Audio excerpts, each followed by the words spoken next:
അപ്പോസ്തലനായ പൗലോസ് തീത്തോസിന് എഴുതിയ ലേഖനം, അധ്യായം 1. നമ്മുടെ രക്ഷിതാവായ ദൈവത്തിൻ്റെ കൽപ്പന പ്രകാരം എന്നെ ഭരമേൽപ്പിച്ച പ്രസംഗത്താൽ തക്ക സമയത്ത് തൻ്റെ വചനം വെളിപ്പെടുത്തിയ ഭോഷ്കില്ലാത്ത ദൈവം സകല കാലത്തിനും മുമ്പേ വാഗ്ദത്തം ചെയ്ത നിത്യജീവൻ്റെ പ്രത്യാശ ഹേതുവായി തൻ്റെ വൃതന്മാരുടെ വിശ്വാസത്തിനും ഭക്തിക്കനുസാരമായ സത്യത്തിൻ്റെ പരിജ്ഞാനത്തിനുമായി ദൈവത്തിൻ്റെ ദാസനും യേശുക്രിസ്തുവിൻ്റെ അപ്പോസ്തലനുമായ പൗലോസ് പൊതുവിശ്വാസത്തിൽ നിജപുത്രനായ തീത്തോസിന് എഴുതുന്നത്: പിതാവായ ദൈവത്തിങ്കൽ നിന്നും നമ്മുടെ രക്ഷിതാവായ ക്രിസ്തുയേശുവിങ്കൽ നിന്നും നിനക്ക് കൃപയും സമാധാനവും ഉണ്ടാകട്ടെ. ഞാൻ ക്രേത്തയിൽ നിന്നെ വിട്ടേച്ചു പോന്നത് ശേഷിച്ച കാര്യങ്ങളെ ക്രമത്തിലാക്കേണ്ടതിനും ഞാൻ നിന്നോട് ആജ്ഞാപിച്ചതുപോലെ പട്ടണം തോറും മൂപ്പന്മാരെ ആക്കി വെക്കേണ്ടതിനും തന്നെ. മൂപ്പൻ കുറ്റമില്ലാത്തവനും ഏക ഭാര്യയുള്ളവനും ദുർനടപ്പിൻ്റെ സ്തുതിയോ അനുസരണക്കേടോ ഇല്ലാത്ത വിശ്വാസികളായ മക്കളുള്ളവനും ആയിരിക്കണം. അധ്യക്ഷൻ ദൈവത്തിൻ്റെ ഗൃഹവിചാരകനാകിയാൽ അനിന്യനായിരിക്കണം. തന്നിഷ്ടക്കാരനും കോപിയും മദ്യപ്രിയനും തല്ലുകാരനും ദുർലാഭമോഹിയും അരുത്.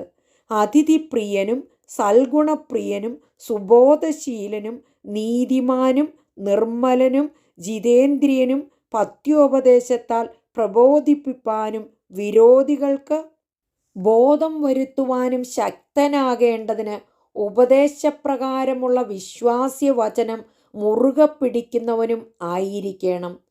വൃഥാവാചാലന്മാരും മനോവഞ്ചകന്മാരുമായി വഴങ്ങാത്തവരായ പലരും ഉണ്ടല്ലോ, വിശേഷാൽ പരിച്ഛേദനക്കാർ തന്നെ. അവരുടെ വായ് അടയ്ക്കേണ്ടതാകുന്നു. അവർ ദുരാദായം വിചാരിച്ച് അരുതാത്തത് ഉപദേശിച്ചുകൊണ്ട് കുടുംബങ്ങളെ മുഴുവനും മറിച്ചു കളയുന്നു. ക്രേത്തർ സർവദാ അസത്യവാദികളും ദുഷ്ടജന്തുക്കളും മടിയന്മാരായ പെരുവയറന്മാരും അത്രേ എന്ന് അവരിൽ ഒരുവൻ, അവരുടെ ഒരു വിദ്വാൻ തന്നെ പറഞ്ഞിരിക്കുന്നു. ഈ സാക്ഷ്യം നേർ തന്നെ.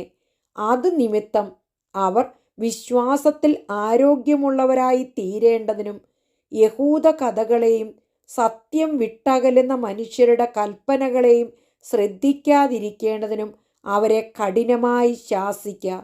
ശുദ്ധിയുള്ളവർക്ക് എല്ലാം ശുദ്ധം തന്നെ, എന്നാൽ മലിനന്മാർക്കും അവിശ്വാസികൾക്കും ഒന്നും ശുദ്ധമല്ല.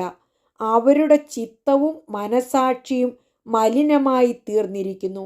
അവർ ദൈവത്തെ അറിയുന്നു എന്ന് പറയുന്നുവെങ്കിലും പ്രവർത്തികളാൽ അവനെ നിഷേധിക്കുന്നു. അവർ അറയ്ക്കത്തക്കവരും അനുസരണം കെട്ടവരും യാതൊരു നല്ല കാര്യത്തിനും കൊള്ളരുതാത്തവരുമാകുന്നു. അധ്യായം 2. നീയോ പത്യോപദേശത്തിന് ചേരുന്നത് പ്രസ്താവിക്ക.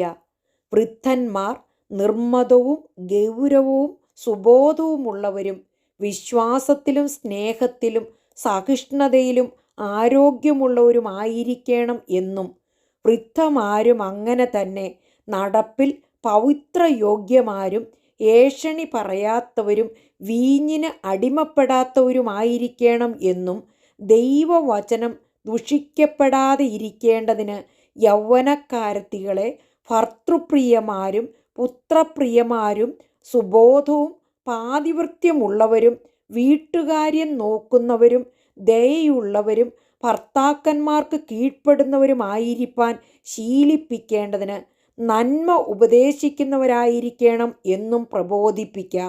ഔവണ്ണം യൗവനക്കാരെയും സുബോധമുള്ളവരായിരിക്കാൻ പ്രബോധിപ്പിക്കുക.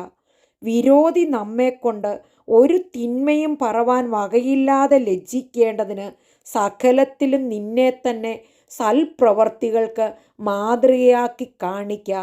ഉപദേശത്തിൽ നിർമ്മലതയും ഗൗരവവും ആക്ഷേപിച്ചുകൂടാത്ത പത്യവചനവും ഉള്ളവനായിരിക്കുക.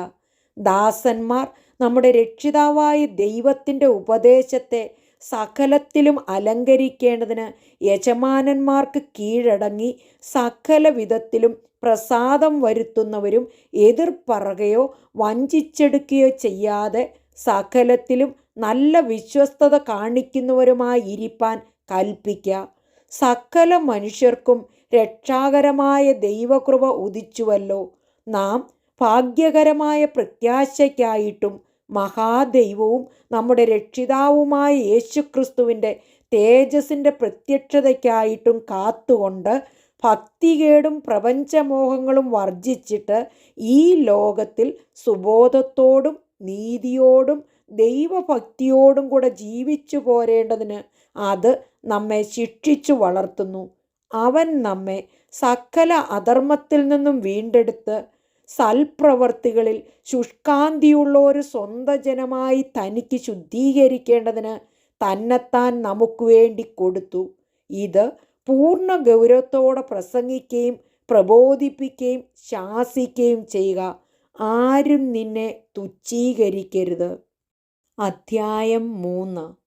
വാഴ്ചകൾക്കും അധികാരങ്ങൾക്കും കീഴടങ്ങി അനുസരിപ്പാനും സകല സൽപ്രവൃത്തിക്കും ഒരുങ്ങിയിരിപ്പാനും ആരെക്കൊണ്ടും ദൂഷണം പറയാതെയും കലഹിക്കാതെയും ശാന്തന്മാരായി സകല മനുഷ്യരോടും പൂർണ്ണ സൗമ്യത കാണിപ്പാനും അവരെ ഓർമ്മപ്പെടുത്തുക.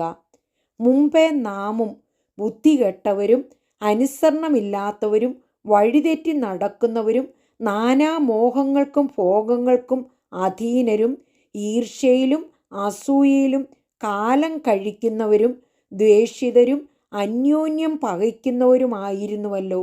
എന്നാൽ നമ്മുടെ രക്ഷിതാവായ ദൈവത്തിൻ്റെ ദയയും മനുഷ്യപ്രീതിയും ഉദിച്ചപ്പോൾ അവൻ നമ്മെ നാം ചെയ്ത നീതിപ്രവർത്തികളാലല്ല തൻ്റെ കരുണപ്രകാരമത്രേ രക്ഷിച്ചത്.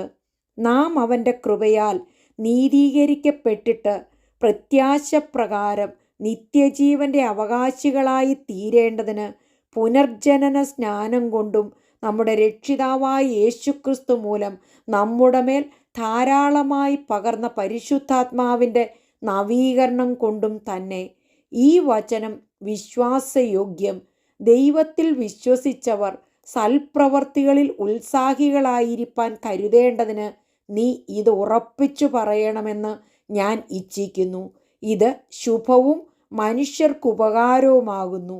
മൗഢ്യതർക്കവും വംശാവലികളും കലഹവും ന്യായപ്രമാണത്തെക്കുറിച്ചുള്ള വാദവും ഒഴിഞ്ഞു നിൽക്കുക. ഇവ നിഷ്പ്രയോജനവും വ്യർത്ഥവുമല്ലോ. സഭയിൽ ഭിന്നത വരുത്തുന്ന മനുഷ്യനോട് 1-2 വട്ടം ബുദ്ധി പറഞ്ഞ ശേഷം അവനെ ഒഴിക്കുക.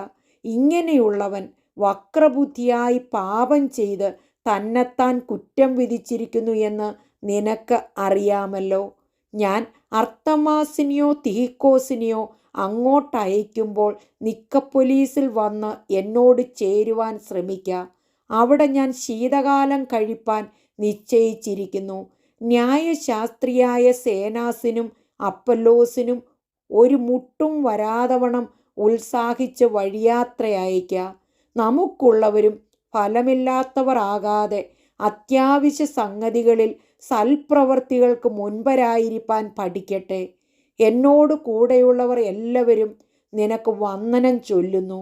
ഞങ്ങളെ വിശ്വാസത്തിൽ സ്നേഹിക്കുന്നവർക്ക് വന്ദനം ചൊല്ലുക. കൃപ നിങ്ങളോടെല്ലാവരോടും കൂടെ ഇരിക്കുമാറാകട്ടെ.